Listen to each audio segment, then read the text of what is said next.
Well, we have the Bangolan village under siege by certain pseudo-liberation fighters known as the Marine Forces of Bangolan, previously under the command of the late FM No PT.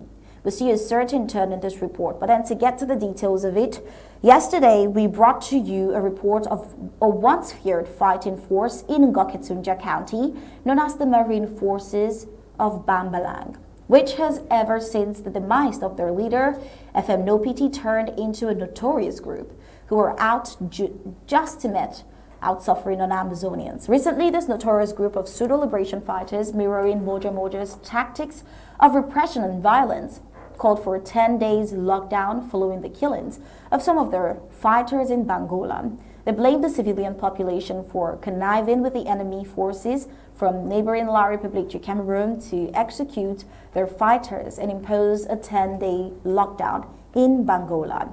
Today, these fighters escalated their actions by burning motorbikes in Bangolan as part of their lockdown enforcement. In a disturbing development, the self-styled General No Mercy of the Marine Forces of Bangolan, who succeeded FM No PT and his followers, have resorted to burning motorbikes as a punitive measure against those who violated their unlicensed lockdown imposed in Bangolan. On Sunday, August 11th, these pseudo-liberation fighters, led by General No Mercy, attacked local bikers. Although the riders were spared, they were forced to watch helplessly as their bikes, essentially their livelihoods, set ablaze by these armed men. The act of destruction came just a day after General No Mercy declared a lockdown in Bangolan, a village in Ngoketunjia County, which is to last until August 24th, according to his declarations. While the fear of what might happen next looms large over the village, with residents terrified to leave their homes or engage in any commercial activities, unsure of what further punishment may be inflicted upon them.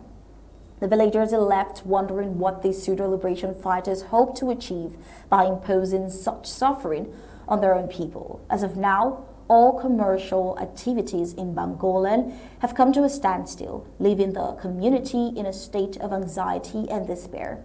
The situation in Bangolan underscores the urgent need for the order in Ngoketunjia County. The suffering imposed by the pseudo-liberation forces cannot be allowed to continue unchecked, especially given the cry for help from the civilian population. These forces have to understand that the civilian population is supposed to be their #1 line of defense and put an end to this type of violence.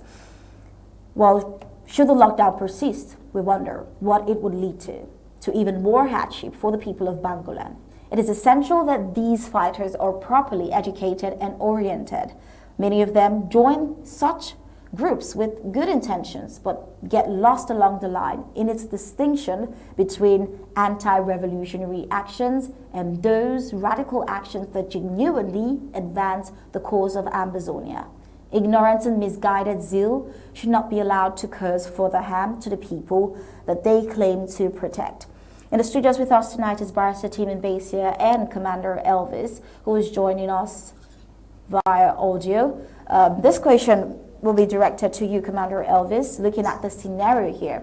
It is first of all sad that these are people who were once under Field Marshal No PT, who was also once a genuine liberation fighter, but now, before his demise rather, he was deceived into joining a certain unity warrior, and which led to his demise. And now we have people under him who are evidently misguided, causing terror and causing more sufferings on the innocent peoples of Ambazonia. Now, given that this type of irrational actions by pseudo-liberation forces, which at one point identified as the Ambazonian State Army, is not the first. It's not the first of its kind. What steps do you think, Commander Elvis, can be taken to bring order and regain control in order to prevent such actions from continuing?